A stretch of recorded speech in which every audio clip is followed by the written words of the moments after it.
This time on Roadkill, we take the Barnfind bird cross country to race the Crusher Camaro. Yeehaw!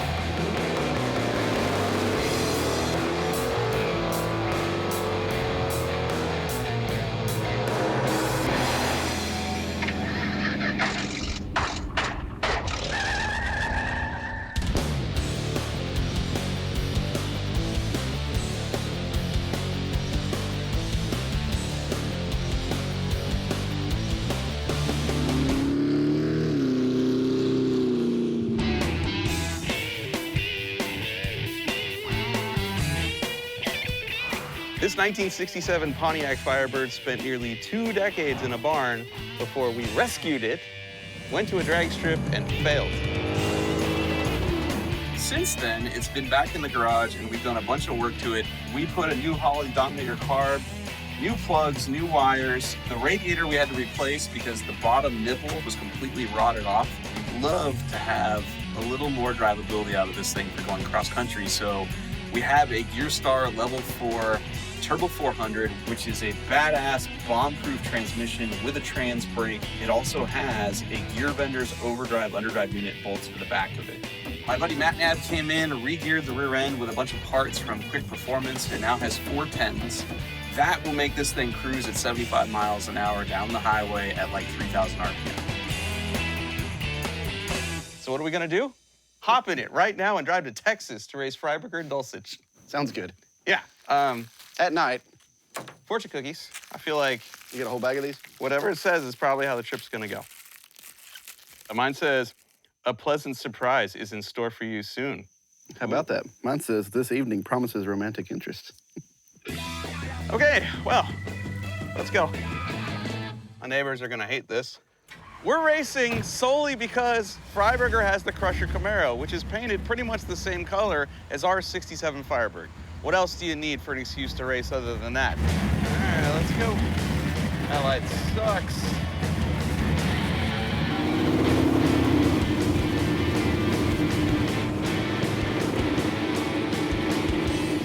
It doesn't run very good. It's dead fat, dude. Whoa, yeah, it is. Yeah, we're gonna foul these plugs the moment you give it any kind of throttle. Yeah. Wanna stay the night in the church? 9-to-1 air-fuel ratio. It's not happy. We only have one set of spark plugs, and we're fouling them right now.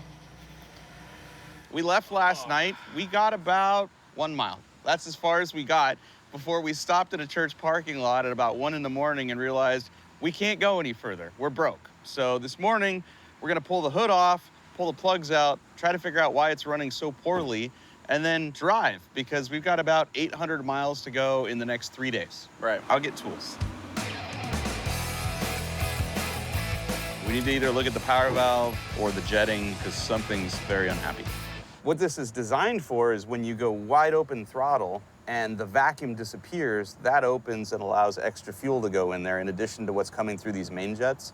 If you don't have enough vacuum when you're cruising around to hold that shut, it's open and it's always leaking, and then your motor runs really rich and floods, which is kind of what's happening to our deal. So either that's not working or we have too large of main jets in here. We'll find out here pretty soon. See the 2 holes? That's where the additional fuel is coming through when you mat the gas. So we're gonna change this one out for one that requires less vacuum to stay shut and seal off those holes. So not only did we change the power valve, but we're gonna go from an 88 to an 84 main jet. And cross our fingers that when we put the carb back together, it doesn't run at 9-to-1.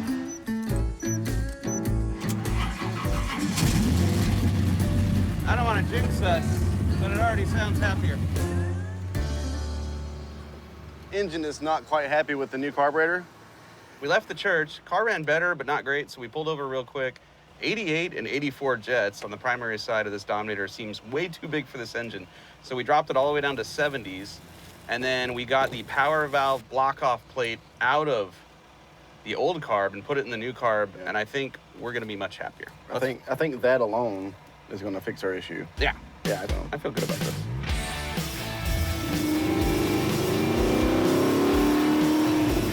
so fat when you get on it. You gotta play with it a little more, but I think we can at least cruise and make miles. Cool.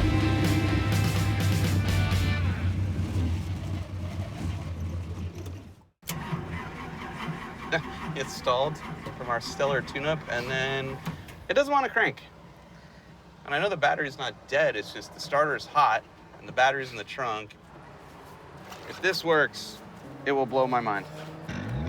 We don't leave any man behind, unless there's food. A beer, I might leave you to it.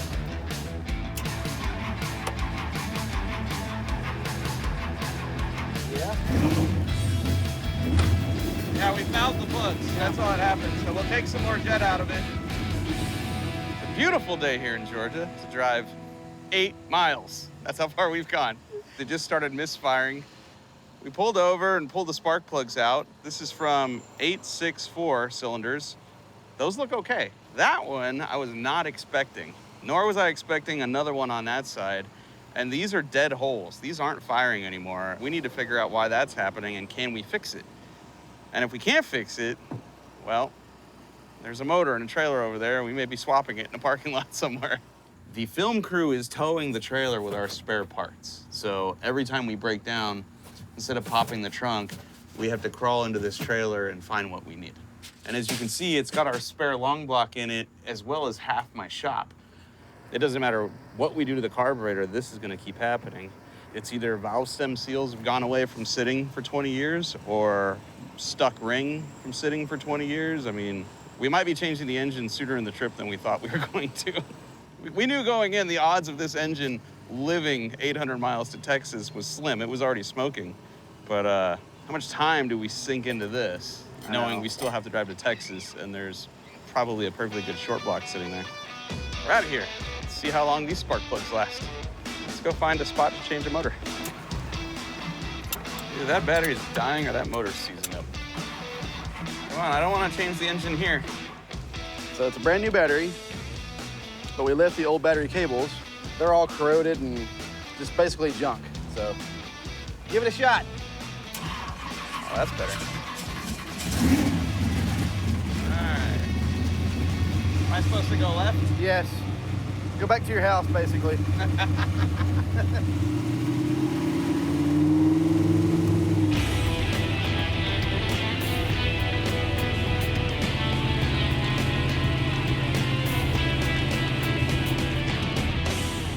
Went 8 miles back the way we came, plus 4 more, so that we could do an engine swap in a campground instead of my garage, because, to be honest, after 3 weeks in the garage working on this, I needed fresh air. I'm with you.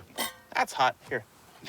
So at some point tonight, you're gonna see this big block Chevy dangling with the barbecue raging right behind it. And then we are gonna pull that 540 long block that used to be in his car and put it in this car, drive all the way to Texas, and try not to embarrass ourselves against Mr. Dulcich and Mr. Firebird.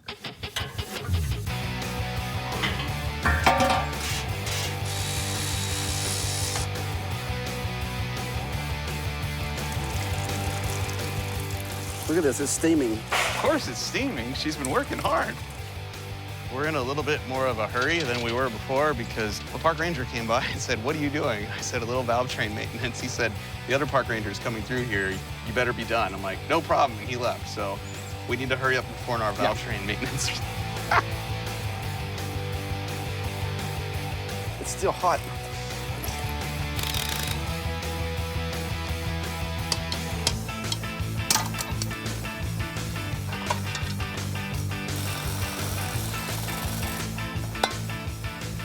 This sexy thing here is 540 cubic inches of big block Chevy power. This is the engine that was in Newbern's attempted murder Nova that did drag week and didn't quite make it. So this is all aftermarket parts. There's no factory Chevy stuff here. You've got a Dart Big M cast iron block. You have Dart Pro 1 aluminum heads. We're gonna put the carburetor we have on it, the headers we have on it, all the accessories, and this combo any day of the week. If it has about 9.5 or 10-to-1 compression, this should make 700, 750 horsepower all day long. I don't know what Firebirder's got in the Crusher Camaro right now. He changes engines as often as I change my underwear, and all the respect to him in the world if he switched engines at the last minute and shows up in Texas with the Crusher doing monster wheelies. That would be awesome. Hopefully we do wheelies and we can hang with the crusher.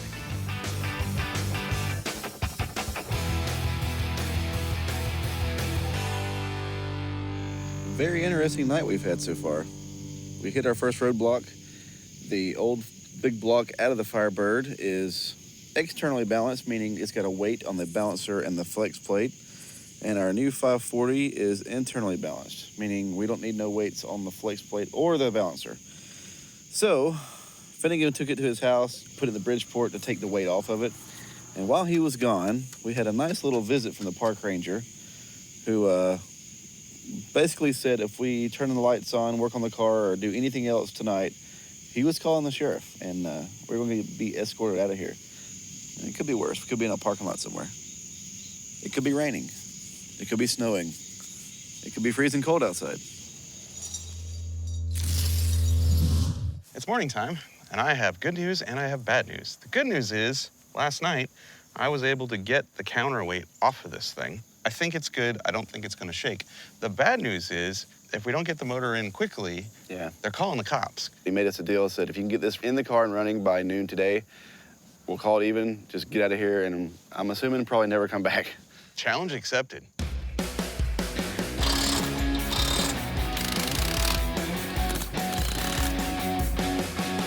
There's a sign back there that says no slide outs on this particular campsite. It doesn't say nothing about no engine swaps. I'm feeling confident about this thing.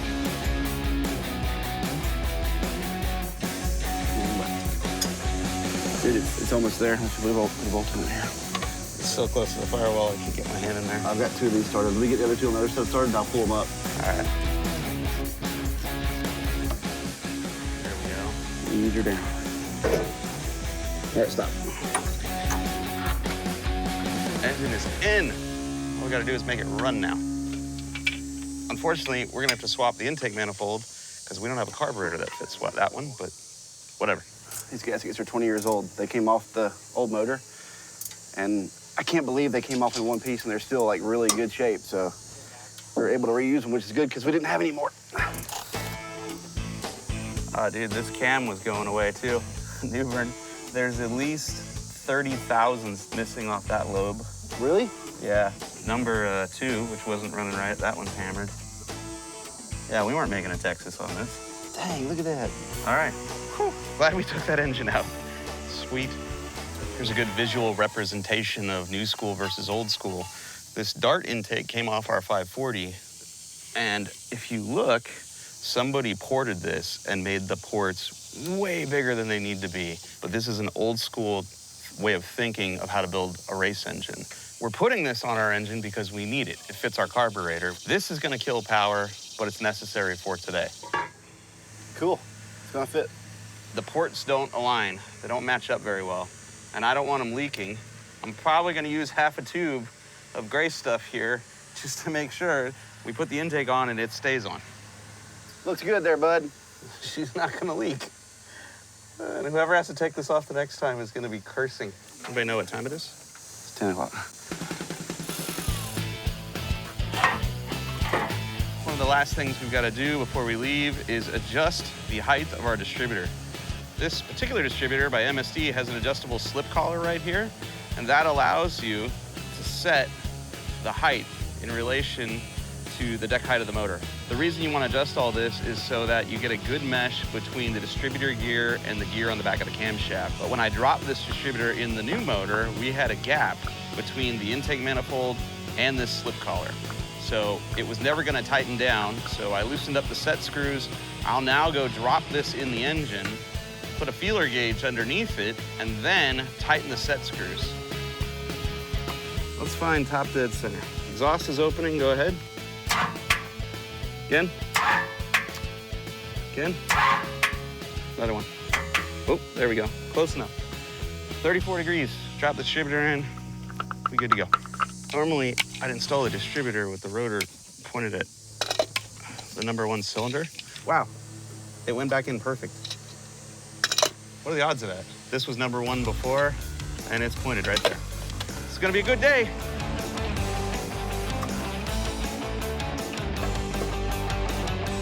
All right, I'm gonna turn the battery on. Car's coming down. We are almost done, and we still have 23 minutes. Put spark plugs in it, fill the radiator full of water, fire it up, get out of here.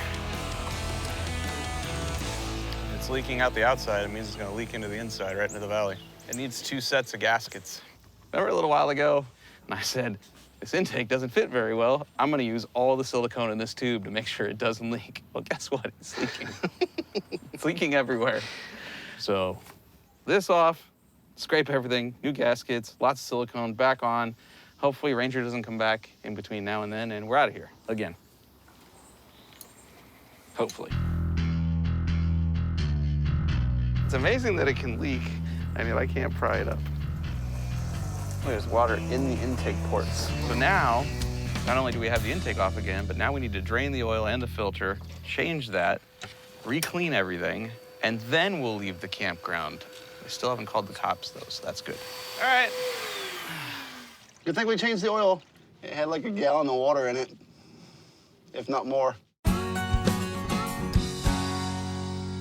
Well, I think we're back where we started. We're putting water in it. It's not gonna leak this time, and we're gonna fire it up and drive out of here. All right, well, it's leaking, so look on the front of it. It's dripping out of that other bolt. That sucks. Motor's all together. Looks like our intake manifold sealing job is working, which is why it's now revealed a totally different leak.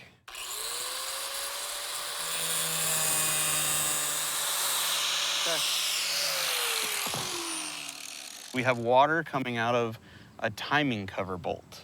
We're gonna try to get the bolt out, seal it, put it back in there, and then cross our fingers that all that water isn't also dripping into the oil pan. No leaks this time, please. I don't want to say what I'm thinking. Don't you dare. It's dripping from the water pump, though.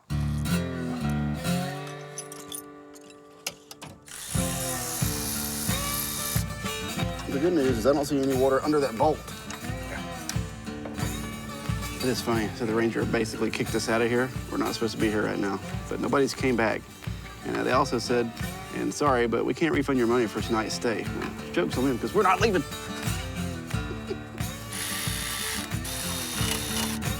This is the 3rd time and the 4th time we put water in this radiator today. Yeah, 4. No leak there, no leak there. All right, that's good news. No leaks. Finally, after all of this work, after all of this stress and frustration, we're gonna hear this thing run.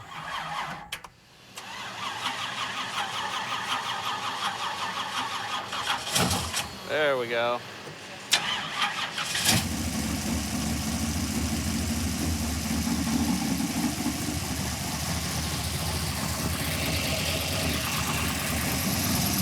Okay, set it off.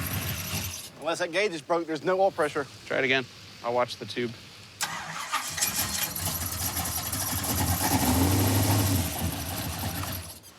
No oil pressure? No, I can hear it squeaking. It's probably already wasted the bearings.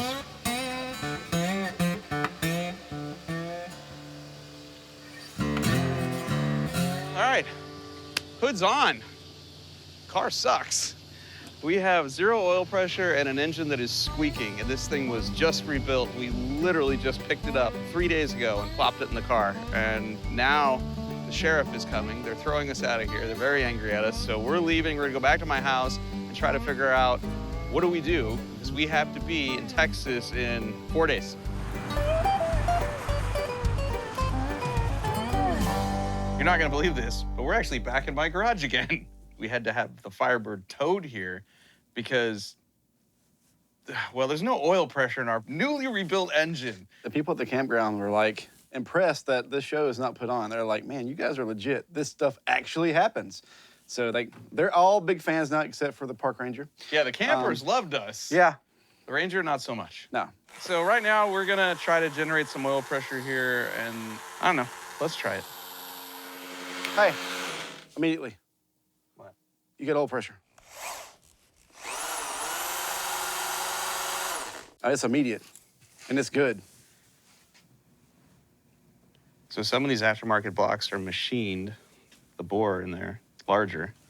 And so the distributor comes with the O-rings to seal it to the bore. Otherwise, you won't have oil pressure and it won't lube all the lifters. There's no O-rings on that distributor. So in theory, if we find O-rings to put on the distributor, we could put it in there, fire it up, and have oil pressure. But how much did we damage it? already. Well, we can run it and cut the filter open. Yep. Hopefully, when I pull this off, there's some oil up here. Let's see. Oil? Not a drop. Not a drop. I got 2 here. We might have to bump the motor and move the lifters. I got 4 over All here. right, I got 3 here. Got another one. Okay, hold it there. Let's bump the starter and get the lifters to move, and it'll lower the last 4. I guarantee that the distributor, even though it clunked down there in the gear, it's not locked into the drive. I got 2 more left over here. All right, I got 6, 7. Come on, baby, 1 more. 8. Here we go. This is the big moment. We've figured out our oil pressure problem. I screwed up the distributor install. We now are confident we're gonna have oil pressure. We have changed it. The question now is, does the motor still squeak? Because we already damaged it. I hope not.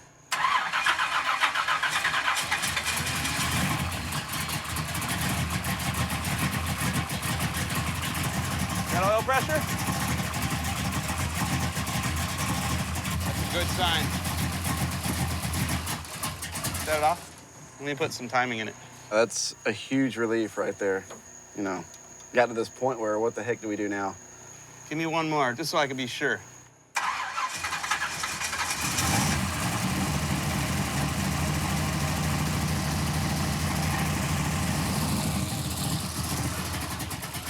Thank God we didn't kill that motor. Drive it on in and park it for the night. Let's get some sleep, dude.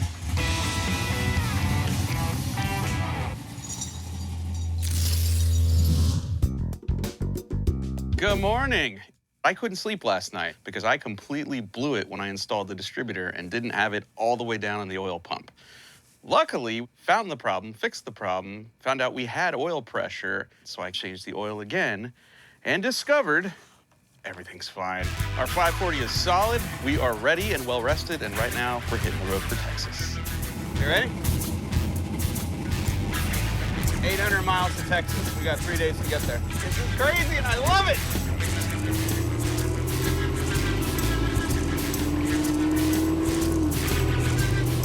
It runs so much better now. Needs some tuning.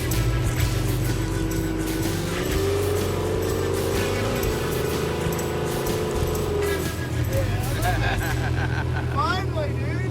Oh my God. Sounds really good.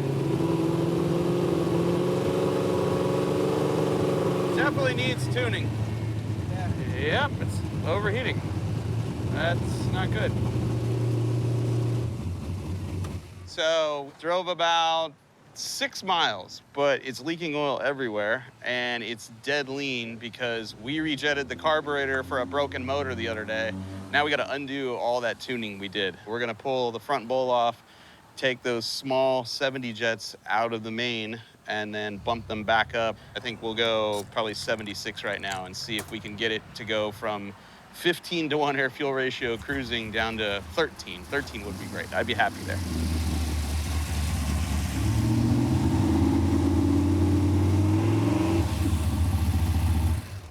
It's literally just seeping out from the timing cover. Yeah, look, there it goes. Behind the gasket right here. And just running down. And it's already got a new puddle up. We tweaked the carb. It's probably gonna run better, but now we have to deal with the oil leak. Newbern figured out the timing cover is not sealed properly to the block. It's raining oil everywhere. So we're gonna go about 5 miles to Moe's Speed Shop, borrow their tools, because at least it's a different place, and fix it, and be even further behind on this road trip. So this might look familiar. We've been here before on Faster with Finnegan, but we're at Moe's Speed Shop. Our buddy Jeff here is gonna help us seal up this timing cover that's leaking really bad. He's gonna help us get it replaced here, and we're back on the road to Texas. There's no silicone on the gasket between the timing cover and the block, and so you're relying on hopefully the block is perfectly flat, hopefully the timing cover is perfectly flat, and that will leak. There's 2 dowels in the engine block that locate the timing cover.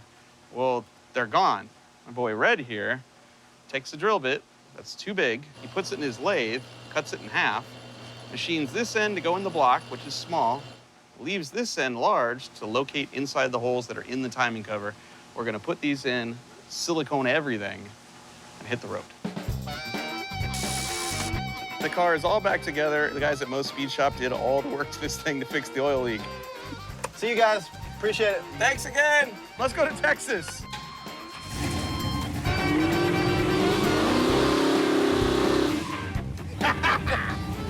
That's our first burnout.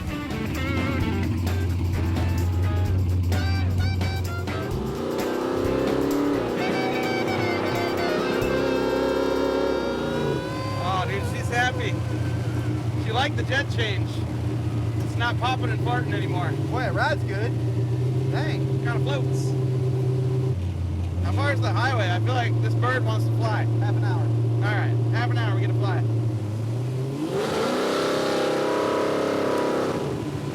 On the road again.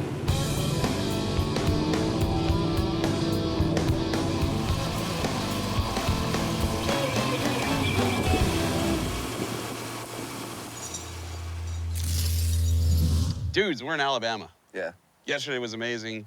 Battled a slight oil leak, and by slight, I mean it rained everywhere. Yeah. Fixed that with the help of Mo's Speed Shop, and then drove 120 miles in the rain with 2 out of 4 headlights functioning to this campground. With the scenery, look at that. We're gonna try to do about 350 miles today, and that puts us within striking distance of Dallas, Texas, and one David Freiberger, Steve Dulcich, and the Crusher Camaro. I like your confidence there. Got this.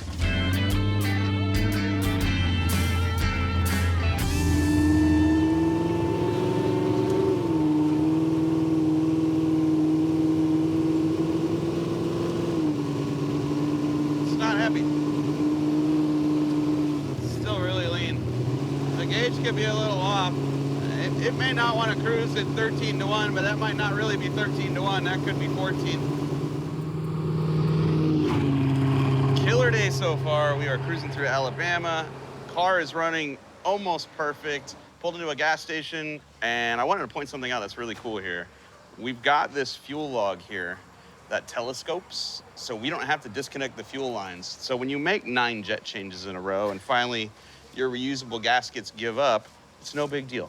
Easy to fix. As cool as Barnfinds are, you have to replace everything. I mean everything, because everything we haven't touched on the car, and there's not much left, is failing. Yep. One of those is the overflow can for the radiator. It's coming out of the vent hole on the top of the catch can here. So I got a piece of wire, shoved it up through the valve there, and rust is just flowing out of it. Rusty chunks from sitting for 2 decades, basically. That's now fixed, so hopefully no more leaky. What did one shepherd say to the other shepherd? What? Let's get the flock out of here. Let's go to Texas.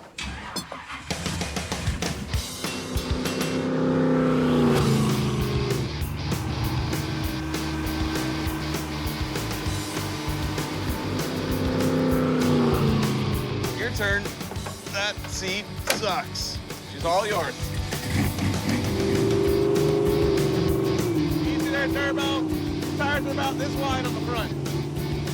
Oh, and yeah, don't push the green button. That launches the missiles. We should change out the rear shocks before we get to the drag strip, because these have 0 rebound. It just kind of floats. Yeah. All it needs is seats and a name.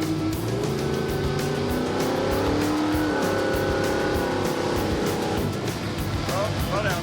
Slow down. There you go. The hood is unhappy when we do that. That was funny.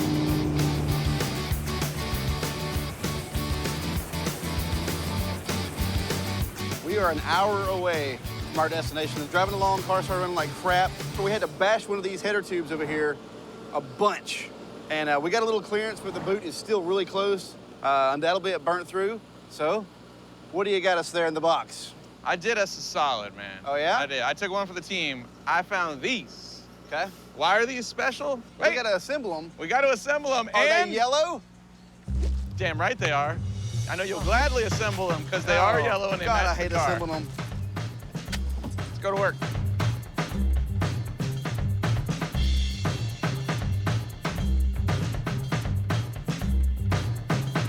Couple of zip ties. Back on the road. Yeah, man, I bet it starts better. Hit it.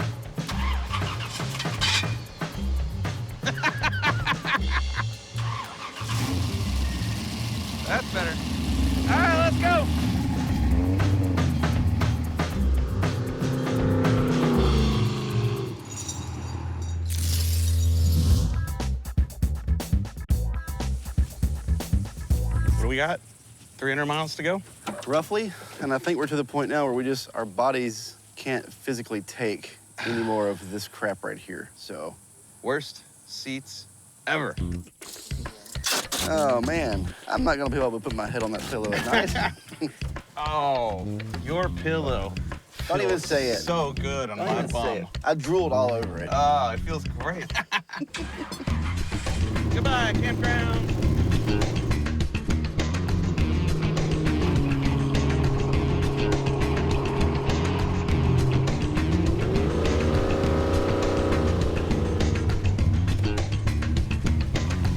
Are we in Texas yet? It feels really hot.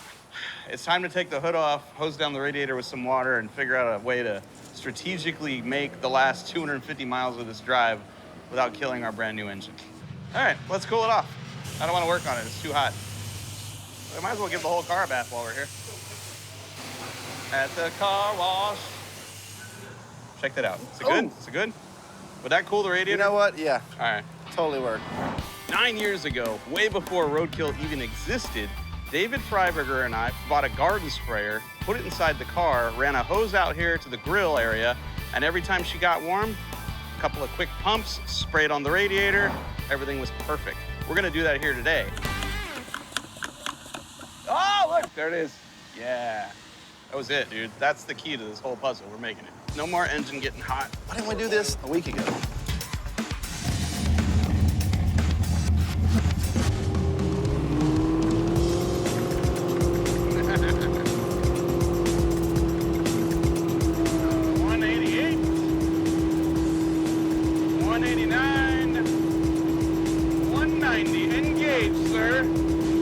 Look, it's not climbing at all. No, it's actually about to go back the other way. It works. It stopped in its tracks. Solid. It's science, bro. 3 miles to Texas. Yeah. Come on, garden sprayer, don't fail me now. We can do this. Come on. There's a line. There's a sign. There There's it a sign is. right there. Oh my God. What's it say? What's it say? It says, welcome to Texas. Welcome to Texas. Woo! We made it. I love you, Texas. We still gotta weld a door bar, put in shocks and a seatbelt to even run the range.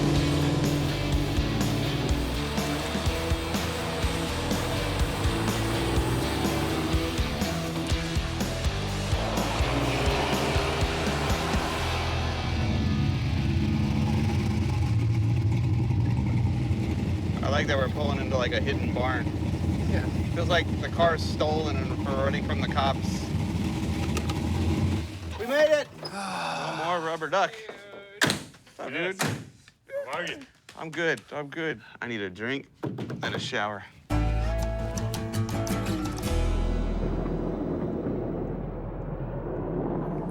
I am sleepy. Sunday morning, about 6 o'clock. We rolled in really late last night, smoking, leaking. But we are in Texas. We're about an hour from the racetrack. We're at my friend Aaron and Emily's garage. They're asleep right now, but they allowed us in here to use their tools because the car is obviously not ready. Newbern's gonna work on the rear shocks, and I'm gonna start cutting out the door bar and figuring out how can we weld a new door bar in that is legal. Check it out. These are our shocks. It's been on the car for a minimum of 30 years. Yeah. This is fully adjustable. This will help us on the drag strip and give us a much better ride on the road.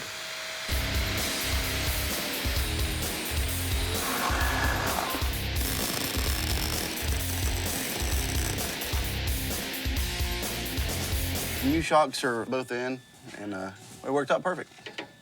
How's it look? Looks good.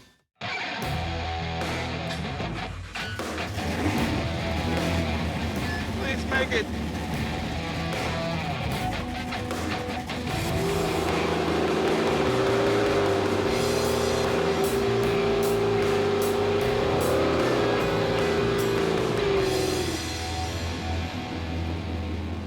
That was fun. It doesn't sound amazing. No, it don't. She's not happy.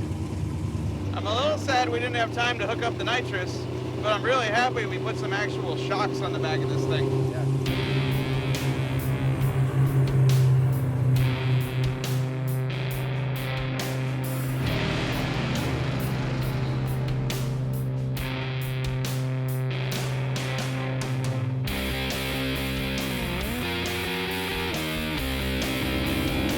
Texas motor flex.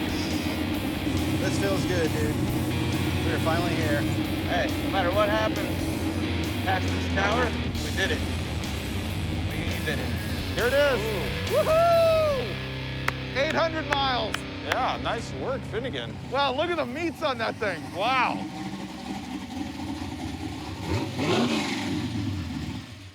Race car! Yeah, Congrats, dudes. nice work. How was the suffering? I felt like we just did another drag week. So it's more pale colored than mine. They're pretty similar. I figure I've got 1974 and you've got 1984. They're both good-looking cars, but nearest we can tell, the last time it was run was like 16 years ago. Huh. And now it has a 540 in it, which is your old blown up drag week motor. Yeah. Yeah, we had every intention of like barn finding it and taking it straight here, but I knew it wasn't in good shape, so we swapped the 540 in at a campground and got thrown out. Yeah. Yeah. It's really hard to look at your face right now. I gotta was admit. waiting for you to bring it up. I'm like, keep it together, Mike. Keep it together, Mike. How long did that take? It's tripping me out because your mouth is. Like pretty creepy. So Finnegan's car is way cooler than I thought it was just from seeing pictures on Instagram, because we legit have not been together for months, so that also makes this good. This is exactly the same as it was the last time you saw it on Roadkill Garage. And if you haven't seen it on Roadkill Garage, you may not know that it currently has a 400-inch small block in it with a tunnel ram, makes about 550 horsepower. Gearstar Turbo 350 with a trans brake, Moser rear end with 457s, and the best it's ever run at Bakersfield's 1070. Now, he showed up with a 540 big block, so I'm figuring there's no way I can actually lose here, because if I happen to beat them, it's like, wow, that's pretty cool. They drove 800 miles and didn't get their act together. If they beat me, it's like they're shooting a puppy with a bazooka. So we're all good to go. And best of all, the gang is all back together again after the COVID. Roadkill is officially back. Now let's see who's gonna win this thing. Rubber duck for the win. This is the showdown you've all asked for on social media. Firebird on Camaro violence. It's happening. Here we go, 67F body versus 67F body. The Crusher Camaro, the Rubber Ducky Firebird. 400 cubic inches, 540 cubic inches. We both got Gearstar transmissions, and we are ready to hit it.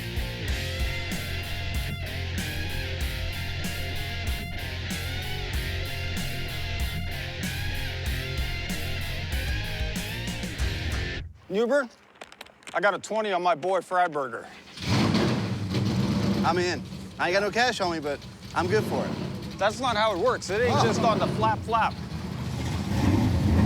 I can text it to you. All right, if you shake on it. There we go.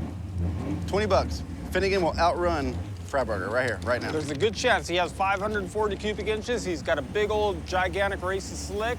He's got a different color yellow, and it's a Pontiac.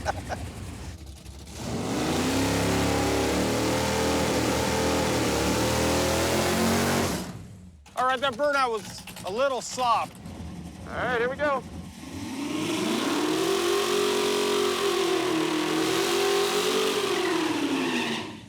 All right, Not bad. that's about even. All right, here we go.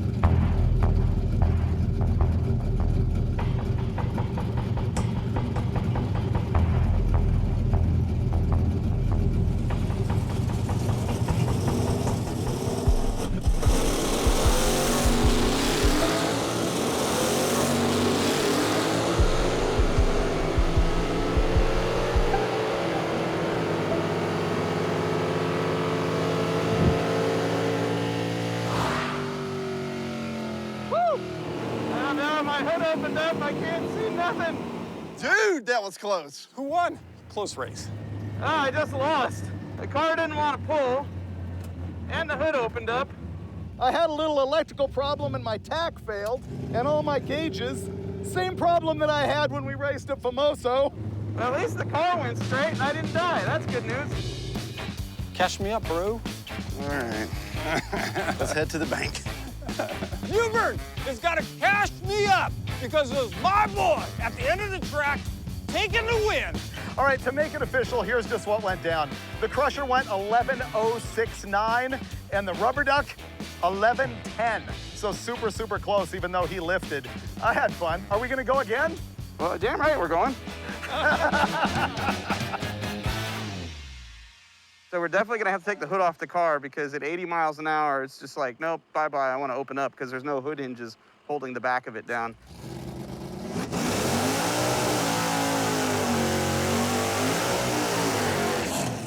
All right, that was a pretty nice burnout.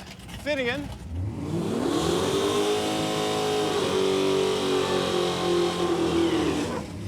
All right, Finnegan had some speed on that tire. All right, here we go. What do you think's gonna happen here, Newbern? The Firebird, it doesn't sound too good right now. I don't know. I think something's wrong, like a burnt plug wire or something.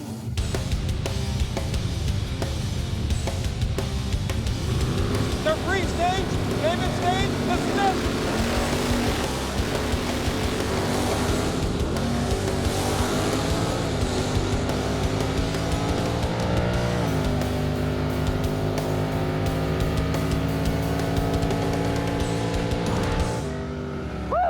Got him again. I think he might have been quicker than me that time, but I got out of the hole first.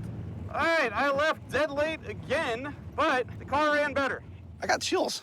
Yeah. It did a freaking wheelie. Oh, you bet you did. Here, congratulations. Are we even now? Yeah. Okay, cool. You okay? Got to get some wind through this thing. Hot. I can't read the time. It was a much closer race, even though he still treated the crap out of me. Hot. Yeah, hey, Freiberger, did you win or did you lose? Well, I'm pretty sure I won. There was no time slip, and it was not recorded. There were no numbers. You're kidding me. Oh, it's much better, but I still screwed it all up. Can you believe this thing done a wheelie? Is that what it did? Dude, when I watched you launch, that tire was off the ground. I was like, no way. I don't even care if you won or not, dude. You done a freaking wheelie. Oh, dude, it ran so much better, and I still found ways to screw the whole thing up. I was sitting there on the trans brake, and I'm watching the tree, and I'm like, okay, and then I realized my foot was still on the foot brake like a normal damn car. So by the time I pulled my foot off, the tree was gone down, so I left late again. Wait, what did it run? There's no times. It didn't record that time. There's no times? No. I caught him at the end. Like, he still beat me. I was close at the end. Yeah, man, let's go again. I'm way too hot. That's why I blasted past you. I was at 200. I had to keep moving. All right, can I go on a single then? Can we get the tree working, though, or the times? You're good to go. So in a best 2 out of 3 scenario, I basically won at this point. We didn't get a time on the second pass, so I don't blame him for hunting for that 1090. Hope you guys get it. All right, I'm gonna try not to screw it up this time.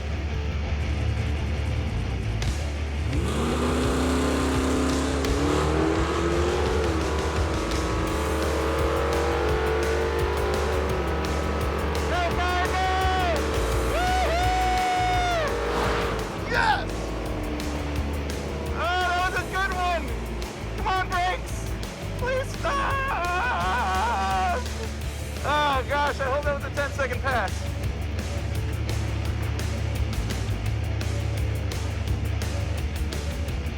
$10.91 and a $1.22. All right. Yeah, buddy. I wasn't gonna leave until we did something decent. 1091. At a $1.22. Let's go to bed. Not together, but you know, just bed. Woo! Well, we lost the race, but we didn't lose at life. We managed to engine swap our Barnfind Firebird in a lakeside campground. We battled all kinds of calamities on the road that only come with road tripping a car that hasn't moved in decades. And we pushed our bird into the 10s in the worst conditions possible. More importantly, we had fun with our friends. And the bird proved once again that great old cars are still out there, if you keep your eyes and ears open and your toolbox ready. There's more performance left in this old Pro Street F-body, and we aren't gonna stop until it runs a truly impressive time at the drag strip. And if we do make an epic run, maybe you'll see that in a future episode of Roadkill.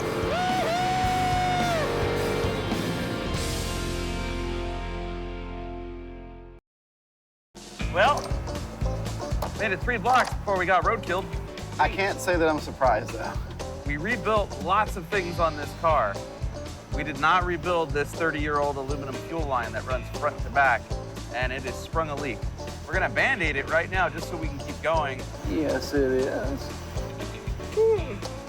What do you think? Go about 3 more blocks, call it a night? Sure.